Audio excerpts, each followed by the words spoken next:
Hello friends, welcome to wise GK concept. তো আজকের বিষয় হচ্ছে রিজার্ভ ব্যাঙ্ক অফ ইন্ডিয়া, অর্থাৎ আরবিআই সংক্রান্ত যাবতীয় প্রশ্নোত্তর এই একটি ক্লাসেই আমরা আলোচনা করব, যা তোমাদের আপকামিং যে কোনো কম্পিটিটিভ পরীক্ষার্থীর জন্য, ঠিক আছে, অর্থনীতির একটি ইম্পর্টেন্ট ক্লাস হতে চলেছে। তো অবশ্যই তোমরা প্রথম থেকে শেষ পর্যন্ত দেখো, আশা করে তোমাদের হেল্পফুল হবে। তো চলো বেশি কথা না বলে ক্লাসটি শুরু করা যাক। তো দেখো, প্রথম প্রশ্ন আলোচনা করব, আরবিআই বা রিজার্ভ ব্যাঙ্ক অফ ইন্ডিয়া কত সালে স্থাপিত হয়? তো রিজার্ভ ব্যাঙ্ক বা আরবিআই এটা স্থাপিত হয় 1 এপ্রিল 1935। অপশন সি হয়ে যাবে সঠিক উত্তর, অর্থাৎ 1935 সালের 1 এপ্রিল আরবিআই বা রিজার্ভ ব্যাঙ্ক অফ ইন্ডিয়া কিন্তু স্থাপিত হয়েছিল। এবার জেনে নিই আরবিআই সংক্রান্ত বিষয়ে কিছু তথ্য। যেমন দেখো, আরবিআই হলো একটি কেন্দ্রীয় ব্যাংক বা সেন্ট্রাল ব্যাংক, যা দেশের অর্থনীতি, ব্যাংকিং সিস্টেম এবং মুদ্রা পরিচালনার জন্য দায়ী থাকেন। ঠিক আছে, এবার এই আরবিআই হিলটন ইয়াং কমিশনের সুপারিশে কিন্তু গঠন করা হয়, যেটা 1926 সালে হয়েছিল। ঠিক আছে, হিলটন ইয়াং কমিশন 1926, যা রয়্যাল কমিশন নামেও কিন্তু পরিচিত ছিল। এই কমিশনের সুপারিশেই কিন্তু আরবিআই কিন্তু স্থাপিত হয়। নেক্সট দেখো, এছাড়াও মনে রাখবে আরবিআইকে বলা হয় অ্যাপেক্স ব্যাঙ্ক অফ ইন্ডিয়া এবং ব্যাংকার্স ব্যাঙ্ক। ঠিক আছে, ইম্পর্টেন্ট তথ্য। আরবিআই যে আইন দ্বারা গঠিত হয়েছিল তার নাম কি? তো reserve bank of India act 1934, মনে রাখবে, ইম্পর্টেন্ট। আরবিআই এর জাতীয়করণ কত সালে হয়? 1 জানুয়ারি 1949 সালে আরবিআইকে ন্যাশনালাইজড করা হয়। ঠিক আছে, হেডকোয়ার্টার, আরবিআই এর বর্তমানে হেডকোয়ার্টার বা কেন্দ্রীয় সদর দপ্তর অবস্থিত মুম্বাইয়ে। পূর্বে কিন্তু কলকাতায় ছিল। 1937 সালে কিন্তু এটা মুম্বাইয়ে স্থানান্তরিত করা হয়েছে। ঠিক আছে, এই তথ্যগুলো তোমাদের জন্য ইম্পর্টেন্ট। নেক্সট দেখো, আরবিআই এর জনক বা ফাদার অফ আরবিআই কাকে বলা হয়? অর্থাৎ কোন গভর্নরকে আরবিআই এর জনক বলা হয়? তো মনে রাখবে এম নরসিংহম। অপশন বি সঠিক উত্তর, এম নরসিংহম তিনি আরবিআই এর জনক বা ফাদার অফ আরবিআই। এছাড়াও তিনি ফাদার অফ ব্যাংকিং রিফর্মসও কিন্তু তাকে বলা হয়। ঠিক আছে, এম নরসিংহম তিনি কিন্তু ফাদার অফ ব্যাংকিং রিফর্মস, তার সাথে ফাদার অফ আরবিআই। এবার দেখো, আরবিআইয়ের যে লোগো থাকে, সেই আরবিআইয়ের লোগোতে রয়্যাল বেঙ্গল টাইগার অর্থাৎ বাঘ এবং তাল বা পাম ট্রির ছবি রয়েছে। ঠিক আছে, প্রতীক রূপে। পূর্বে বাঘের পরিবর্তে কিন্তু সিংহ ছিল, সেখানে এখন বর্তমানে রয়্যাল বেঙ্গল টাইগারের ছবি রয়েছে। আরবিআইয়ের 4টি জোনাল অফিস রয়েছে। উত্তর, দক্ষিণ, পূর্ব, পশ্চিমে 4টি হেডকোয়ার্টার রয়েছে জোনাল অফিসের, সেটা হচ্ছে কলকাতা, নিউ দিল্লি, মুম্বাই এবং চেন্নাইতে। ঠিক আছে, আরবিআই গভর্নরের যারা রয়েছেন, তো সেই আরবিআই গভর্নরের মেয়াদ সাধারণত 5 বছর হয়ে থাকে, তবে পুনর্নির্বাচিত কিন্তু হতে পারে। তারপর মনে রাখবে আরবিআই গভর্নরের যে নিয়োগ, তারা কারা করেন? তো কেন্দ্রীয় সরকার দ্বারা নিয়োগ হয়, আর এর সুপারিশ দেন ইউনিয়ন ফাইন্যান্স মিনিস্টার। ঠিক আছে, নেক্সট দেখো, আরবিআই কন্ট্রোল করে কোন সংস্থা? তো central board of director. Central board of director, যা 21 জন সদস্য বিশিষ্ট একটি সংস্থা, যা আরবিআইকে কন্ট্রোল করে। ঠিক আছে, এই সেন্ট্রাল বোর্ড অফ যে ডিরেক্টর, তার প্রধান 21 জন সদস্যের মধ্যে কারা থাকেন? তো মনে রাখবে একজন গভর্নর, 4জন ডেপুটি গভর্নর, 2জন অর্থমন্ত্রকের প্রতিনিধি, 4টি জোনাল অফিসের 4জন প্রতিনিধি এবং সরকার মনোনীত 10জন প্রার্থী। ঠিক আছে, এটা ইম্পর্টেন্ট তথ্য। নেক্সট দেখো, আরবিআই নিচের কোনটি পরিচালনা করে? অর্থাৎ আরবিআইয়ের কাজ কি? মনে রাখবে মুদ্রানীতি প্রচলন, ব্যাংকিং নিয়ন্ত্রণ, মুদ্রা প্রচলন বা টাকা ছাপানো, বৈদেশিক মুদ্রা নিয়ন্ত্রণ। ঠিক আছে, তারপর মানে যা টাকা সংক্রান্ত নানান তথ্য কিন্তু কিন্তু আরবিআই করে থাকে।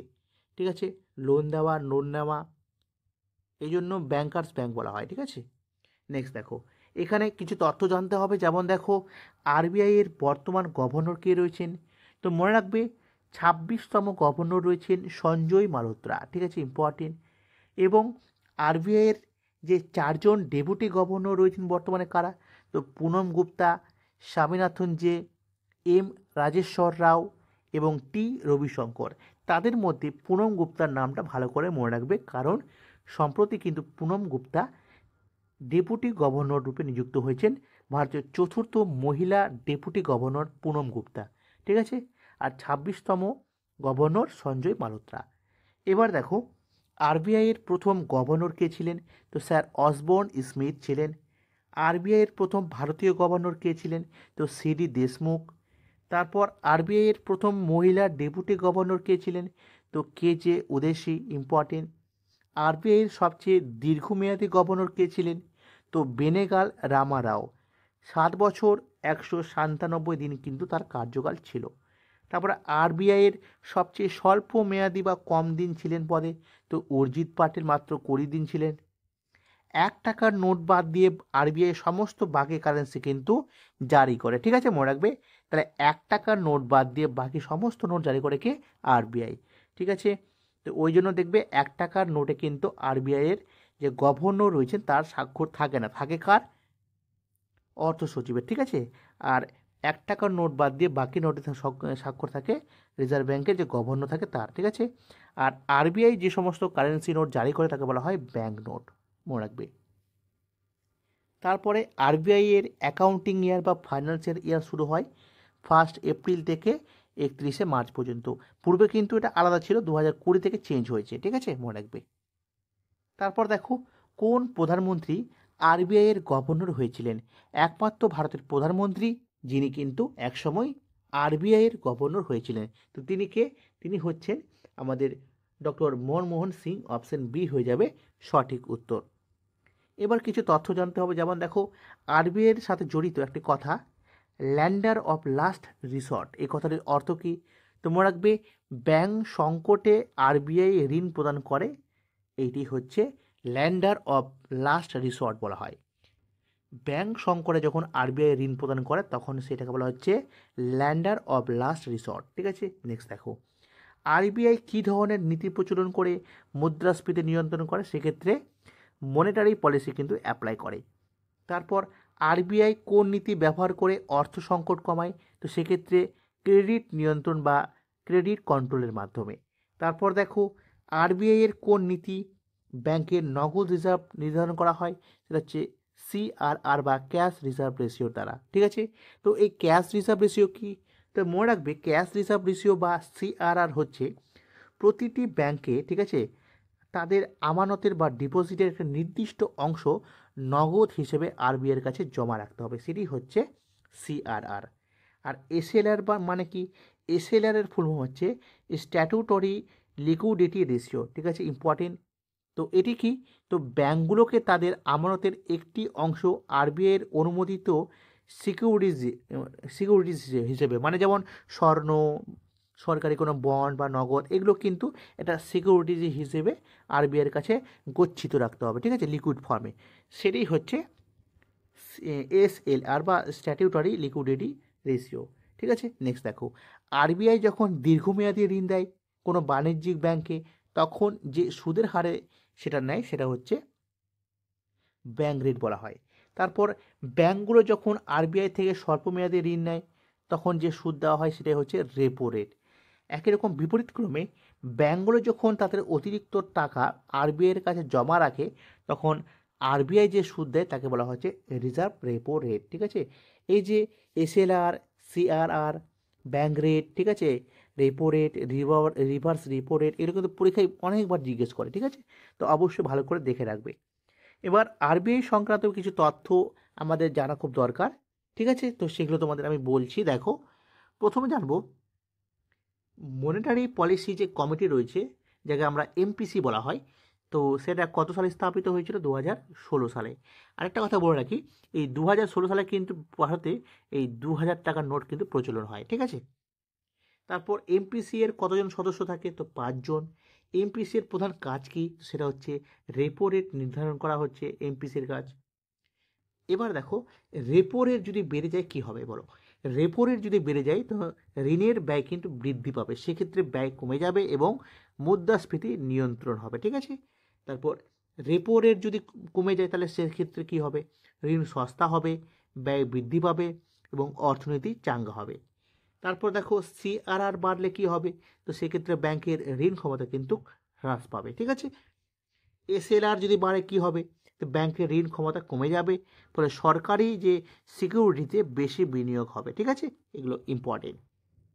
এবার দেখো রিজার্ভ রেপো রেট যদি বেড়ে যায় কী হবে, তো রিজার্ভ রেপো রেট যদি বেড়ে যায় তাহলে আরবিআইতে বেশি টাকা জমা রাখে। ঠিক আছে, মানে ব্যাঙ্কগুলো যে আরবিআইতে বেশি টাকা জমা রাখে সেটা হয়ে যাবে। তারপর হচ্ছে বাজারে কিন্তু টাকা কমে যাবে এবং মুদ্রাস্ফীতি কমবে। ঠিক আছে, ইম্পর্টেন্ট তথ্য। রেপো রেট এবং রিজার্ভ রেপো রেটের মধ্যে সম্পর্ক কী, মনে রাখবে রেপো রেট সবসময় রিজার্ভ রেপো রেট থেকে বড় হবে। ঠিক আছে, তারপরে ল্যাপ LAF এর পুনরূপ কি, লিকুইডিটি অ্যাডজাস্টমেন্ট ফ্যাসিলিটি, ইম্পর্টেন্ট। ঠিক আছে, মনে রাখবে। এবার দেখো পরবর্তী তথ্য, মার্জিনাল স্ট্যান্ডিং ফ্যাসিলিটি রেট, যাকে আমরা MSF রেট বলি।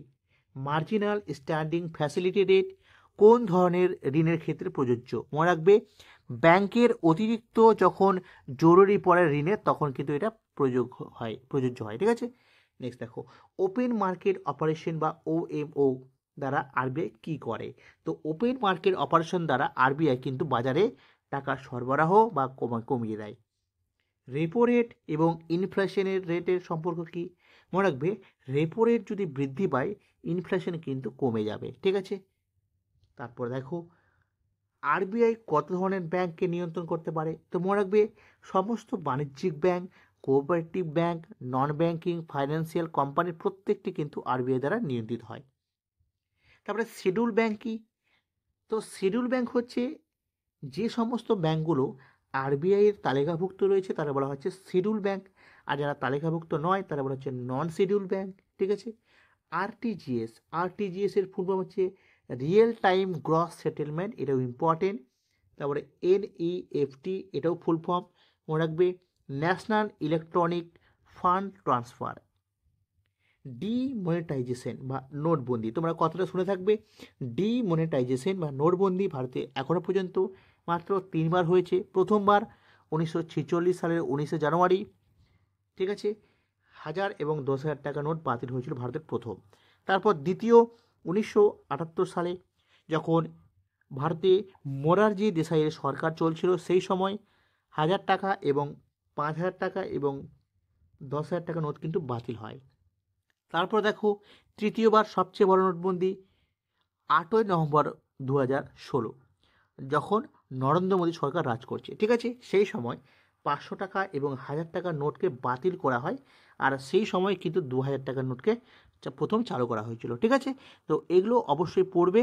তো মোটামুটি আরবিআই সংক্রান্ত নানান ইম্পর্টেন্ট তথ্য যা তোমাদের যে কোনো কম্পিটিটিভ পরীক্ষার জন্য ইকোনমির একটি গুরুত্বপূর্ণ পার্ট, তো তোমাদের করিয়ে দিলাম। তোমরা অবশ্যই ভালো করে নোট করে রাখবে, পড়বে, তোমাদের কাজে দেখবে। ঠিক আছে, তো যদি ভিডিওটি ভালো লাগে তো লাইক করবে, নতুন হয়ে থাকলে চ্যানেলটি সাবস্ক্রাইব করে পাশে থাকবে। ওকে বন্ধুরা, থ্যাংক ইউ।